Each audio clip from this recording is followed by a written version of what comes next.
Mapagpalang araw sa inyong lahat! Buong puso naming inaalay kandidato ng Partido Social Action ngayong darating na halalan sa barangay!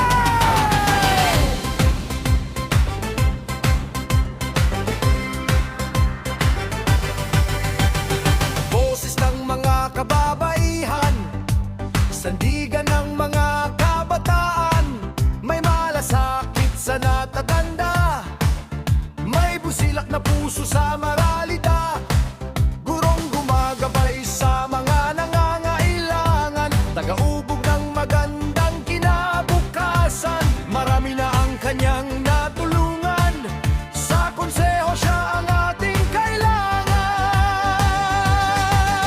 Jaime, iboboto natin sa konseho, may kakayahan at paninindigan, kaunlaran ay ating makakamtan. Jaime, mago para sa konseho. Mga senior citizen, kanyang tutulungan, mga dukha man o mahirap, hindi